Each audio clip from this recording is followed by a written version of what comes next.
Fillestar në Bitcoin, ja udhëzuesi, gjithçka që duhet të dini për të nisur rrugëtimin e milionerëve.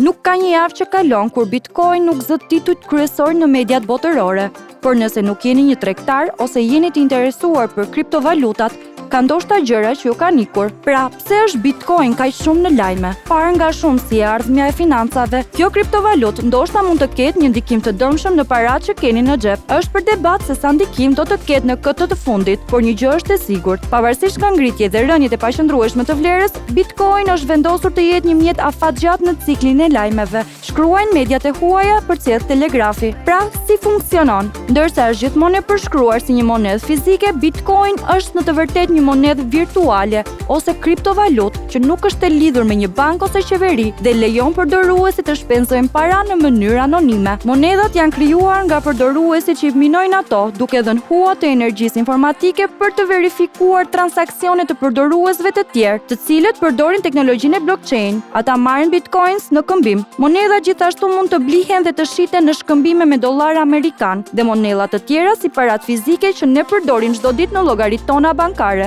Disa biznese marrin Bitcoin si pagesë dhe një numër institucionesh financiare e lejojnë atë në portofolet e klientëve të tyre, por pranimi i përgjithshëm i rrjedhës kryesore është ende i kufizuar. Bitcoins janë në thelb linja të kodit kompjuterik që nënshkruhen digjitalisht. Sa herë që udhëtojnë nga një pronar tek tjetri. Transaksionet mund të bëhen në mënyrë anonime dhe tokenët janë më të lehta për të lëvizur përtej kufive, duke e bërë monedhën të popularizuar tek entuziastët e teknologjisë, spekulatorët dhe nganjëherë kriminalët. Bitcoinët duhet të ruhen në një portofol digjital ose në internet përmes një shkëmbimi si Coinbase ose jashtë linje në hard drive duke përdorur software të specializuar. Sipas kriptokëmbimores, Coinbase ka rreth 18.7 milion Bitcoin në qarkullim dhe vetëm 21 milion do të ekzistojnë. Arsyeja për këtë është e paqartë dhe se ku janë të gjitha Bitcoinët është supozim.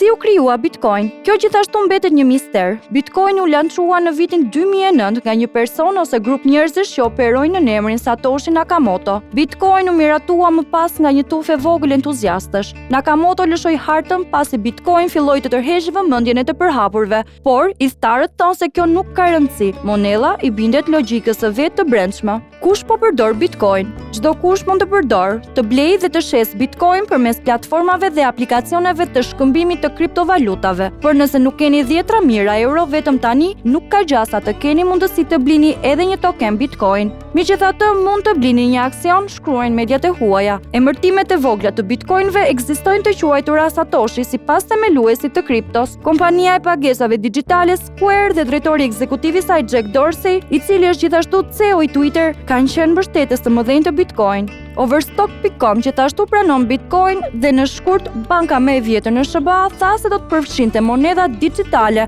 në shërbime që u ofron klientëve. Mastercard gjithashtu tha se do të fillojë të mbështesë monedhat e zgjedhura kripto në rrjetin e saj. Bitcoin është bërë mjaft e popularizuar, aq sa më shumë se 300.000 transaksione ndodhin zakonisht në një ditë mesatare, sipas faqes blockchain.info. Gjithsesi, populariteti i tij është akoma i ulët, krahasuar me kartelat e kreditit, se nuk përdoret më gjërësisht. Duke qenë se është decentralizuar dhe e parregulluar, ka pasuar një shkallë skepticizmi rreth Bitcoin. Ndjekja e çmimit të Bitcoin është padyshim më e lehtë sesa të përpiqesh të kuptosh vlerën e saj. Prandaj ka kaq shumë institucione, ekspertë dhe tregtar të cilët janë të dyshim për kriptot në përgjithësi. Monedha digjitale u pan si zëvendësime të parave të letrës, por kjo nuk ka ndodhur deri më tani përcjell telegrafi. Ndërsa disa banka dhe kompani të shërbimeve financiare po marrin pjesë në këtë lojë, të tjerët po qëndrojnë larg. Tregu i kriptovalutave ka qenë gjithashtu i ndjeshëm ndaj paqëndrueshmërisë ekstreme, me figura si Elon Musk që përdor Twitter për të ndikuar në vlerën e kriptos.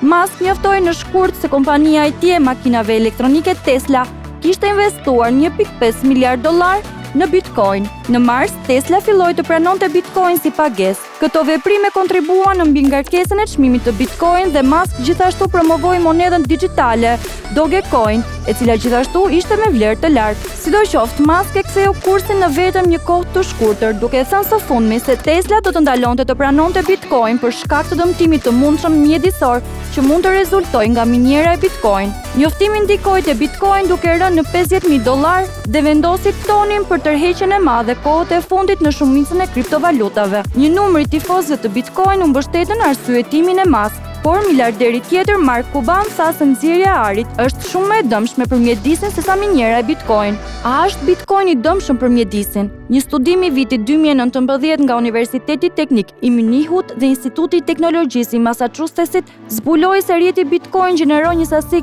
CO2 të ngjashme me një qytet të madh perëndimor ose një vend të tërë në zhvillim si Sri Lanka. Por një studim i Universitetit të Cambridge-it vitin e kaluar vlerësoi se mesatarisht 39% e minjerave kripto ishte mundësuar nga energjia e rinovueshme, kryesisht nga energjia hidroelektrike. Procesi thuhet se kërkon sasi të mëdha energjie për të furnizuar superkompjuterat e nevojshëm, gjë që e bën krijimin e tokenëve të rinj një investim të rëndësishëm për sa i përket kohës dhe parave. Si i tillë, përqendrimi i minjerave ndryshon në të gjithë globin në varësi të qasjes në energji elektrike të lirë. Në Kinë, ku tani kryhet shumica e minimit të Bitcoin, minatorët shpesh mbështeten në energjinë elektrike të prodhuar nga termocentralet me shëmyrë. Si i tillë janë ngritur pyetjet në lidhje me qëndrueshmërinë afatgjatë të monedhës, veçanërisht pasi vendet në të gjithë botën po lëvizin për të frenuar emetimet e tyre të serave. Për më shumë video të tjera, mos harroni të na bëni like dhe subscribe në Gota News Albania.